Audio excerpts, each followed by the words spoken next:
할렐루야, 오늘도 좋은 날입니다. 요한계시록 3장 14절에서 22절 말씀 묵상입니다. 오늘은 라우디게아 교회 진정으로 거듭나라 라는 제목으로 말씀을 나누도록 하겠습니다.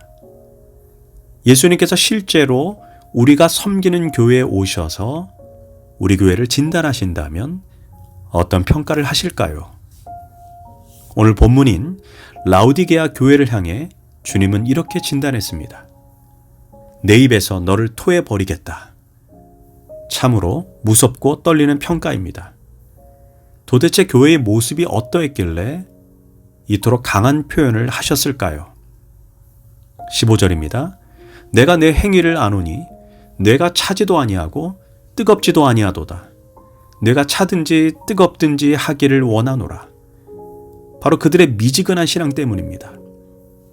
예수님은 라우디게아 교회를 향해 너희들의 신앙이 차든지 덥든지 하나만 선택하라고 말씀하고 있습니다. 여기서 차다는 것은 전혀 복음을 받아들이지 않은 상태, 즉 하나님을 모르는 불신자 상태를 말합니다. 덥다는 것은 뜨겁게 열정을 가지고 믿는 것을 말합니다. 그런데 믿는다고 하면서 흐리멍덩한 것은 가증스럽다는 것입니다.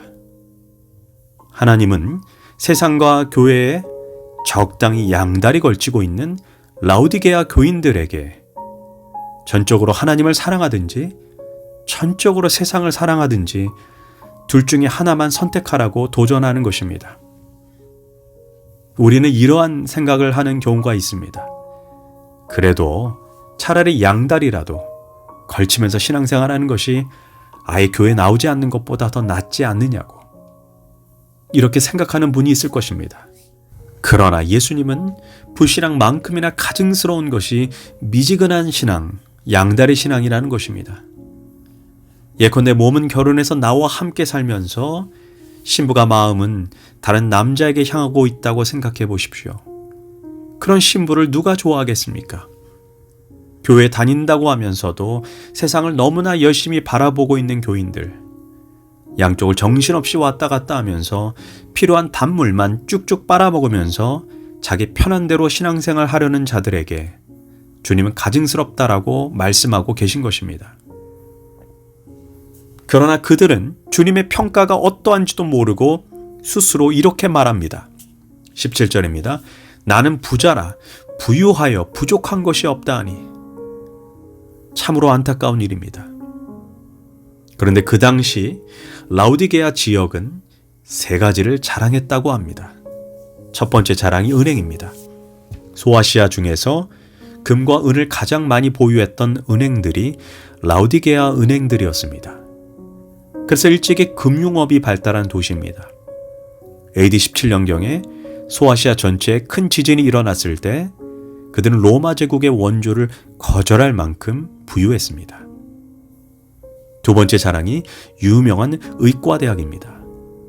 특별히 그 당시 안과 분야가 세계 최고였고 라우디게아 의과대학에서 만든 안약은 매우 유명하여 라우디게아의 주 수익원이었다고 합니다.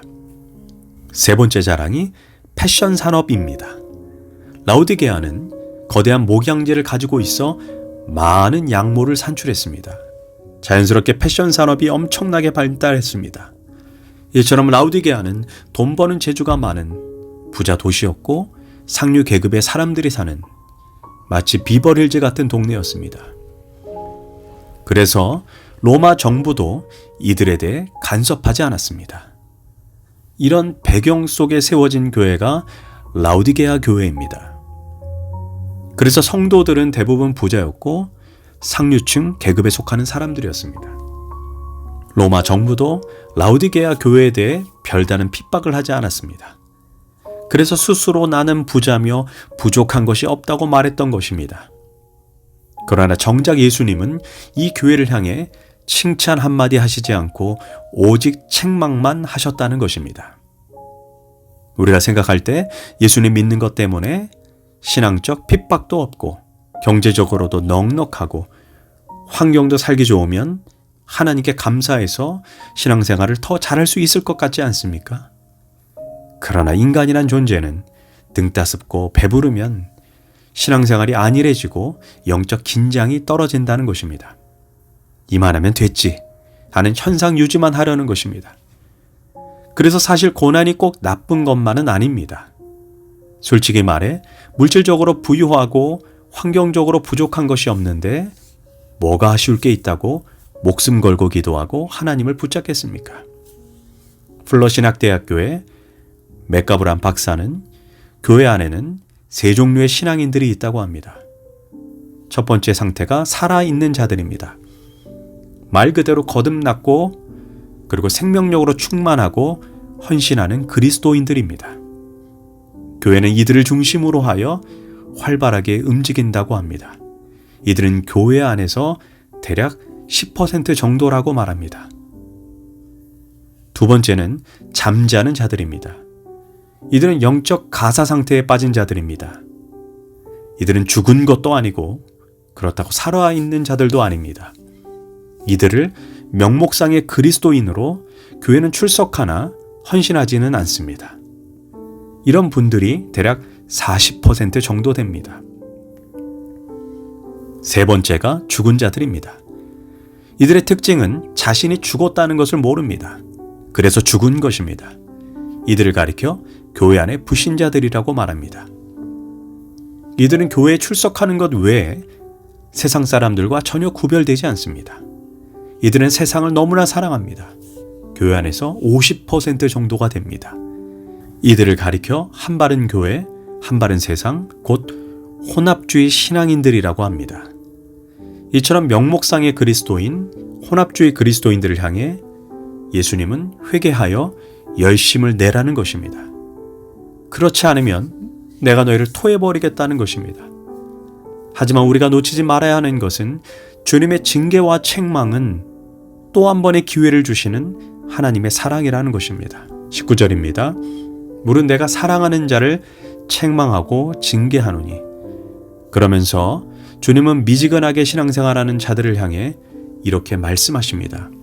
18절 내가 너를 권하노니 내게서 불로 연단한 금을 사서 부유하게 하고 흰옷을 사서 입어 벌거벗은 수치를 보이지 않게 하고 안약을 사서 눈에 발라보라. 여기에서 불로 연단한 금이란 이 땅의 금이 아닌 순도 높은 금을 사라는 것입니다. 즉 한순간에 없어질 이 땅의 재물이 아닌 영원한 금을 사라는 것입니다. 너희를 위하여 보물을 땅에 쌓아두지 말라. 거기는 좀과 동록이 해하여 도둑이 구멍을 뚫고 도둑질하느니라. 오직 너희를 위하여 보물을 하늘에 쌓아두라. 즉 불로 연단한 금은 물질의 회심을 말하는 것입니다. 또한 흰옷을 사서 입어 벌거벗은 수치를 보이지 않게 하라. 즉 이 말은 패션의 도시인 라오디게아에게 육신적인 옷에 치중하지 말고 영적인 흰옷인 세마포를 준비하라는 것입니다. 요한계시록 19장 8절에서 세마포를 성도들의 옳은 행실이라고 말합니다. 즉 흰옷을 사서 입으라는 것은 거룩한 삶을 살라는 것입니다. 마지막으로 안약을 사서 눈에 바르라고 했습니다. 라오디게아는 안약으로 유명한 도시인데 주님은 육신의 안약이 아닌 영적인 안약을 사라는 것입니다. 즉 안약을 사서 바르라는 것은 영적인 분별력을 가지라는 것입니다. 이 시대를 가리켜 포스트 모던 시대라고 말합니다. 이 말은 절대적 기준이 사라진 시대라는 것입니다. 각자가 옳다고 생각하는 기준이 옳은 것입니다. 그래서 포스트 모던 시대에는 죄라는 단어를 사용하지 않고 그 사람의 취향이라는 단어를 사용합니다. 교회도 말씀의 기준이 아니라 시대적 흐름, 다수가 공유하는 가치관을 중요하게 생각하는 시대가 되어가고 있습니다. 교회가 세상에 영향을 주는 것이 아니라 세상이 교회에 영향력을 행사합니다. 미국의 레즈비언 목사, 게이 목사가 웬 말입니까? 이게 맞는 말입니까? 교회가 영적 분별력을 가져야 합니다. 그 토대는 바로 성령입니다. 주님은 말씀하십니다.